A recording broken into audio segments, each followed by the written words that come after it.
We did it to just warm you guys up.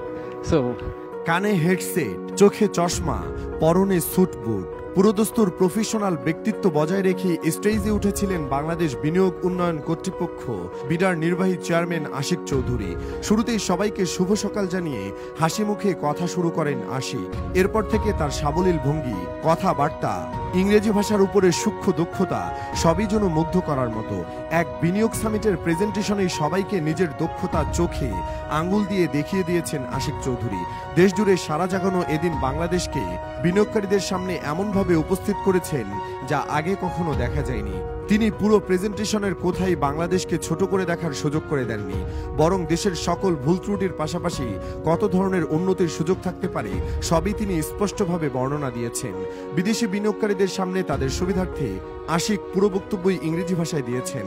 তার প্রতিটি line মনোযোগ দিয়ে শুনতে রীতিমতো বাধ্য হয়েছিল মঞ্চের সামনে থাকা সবাই। সে সময় এক অমায়িক গর্ব নিয়ে তার দিকে তাকিয়েছিলেন প্রধান উপদেষ্টা ডক্টর মোহাম্মদ ইউনূস। কারণ তার এক ফোন কলেই তো নিজের বিদেশের বিলাসবহুল জীবন ছেড়ে দেশে ফিরে আসেন আশিক। উদ্দেশ্য ছিল একটাই, দেশের জন্য কাজ করতে হবে। নিজের নিয়োগের বিষয়ে গত বছরের 6 নভেম্বর আশিক চৌধুরী নিজের ফেসবুক পোস্টে লিখেছেন, সরকারি চাকরির আজকের 1 মাস হলো।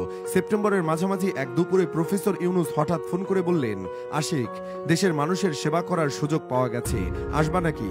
আমি নন্দিনীকে জিজ্ঞেস না করেই রাজি হয়ে গেলাম। জানতাম ও কোনোদিন মানা করবে না, তাই 59 সেকেন্ডের এক হোয়াটসঅ্যাপ কলে আমরা সিঙ্গাপুরের বিলাসী জীবন ছেড়ে দেশের পথে রওনা দিলাম বিনিয়োগ উন্নয়ন কর্তৃপক্ষের দায়িত্বে, বন্ধুদের ভাষায় বাংলাদেশের চিফ মার্কেটিং অফিসার হিসেবে। আশিক জানান কিভাবে পুরো অক্টোবর মাস শুক্র শনিবার সহ দিনে 18 ঘন্টা কাজ করে কুল পাচ্ছিলেন না তিনি।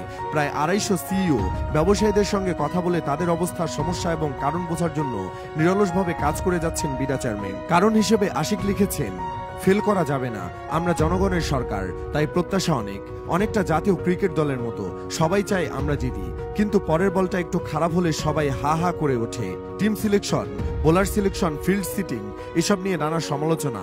ম্যাচে সবাই ভালো বল করবে না, এটাই স্বাভাবিক। তা নিয়ে দলের সমর্থকরা গালাগাল করবে, তাও স্বাভাবিক। সেই কথার উপরেই ভিত্তি করে বাংলাদেশ বিনিয়োগ উন্নয়ন কর্তৃপক্ষ বা বিডার নতুন চেয়ারম্যান হিসেবে নিয়োগ পান আশিক। আর নিয়োগের পরপরই তার গতিশীল নেতৃত্ব, স্পষ্টভাষী বক্তব্য এবং প্রযুক্তি নির্ভর বিনিয়োগ পরিকল্পনা দেশজুড়ে আলোচনার কেন্দ্রবিন্দুতে পরিণত করেছে তাকে। সরকারি কর্মকর্তা হিসেবেও তার অতীত রেকর্ড ছিল ব্যতিক্রমী। জানা যায়, আশিক চৌধুরীর শিক্ষাজীবন শুরু হয় ঢাকা বিশ্ববিদ্যালয়ের লোক প্রশাসন বিভাগে। পরবর্তীতে তিনি পলিসি স্টাডিজে উচ্চতর ডিগ্রি নেন যুক্তরাজ্য থেকে।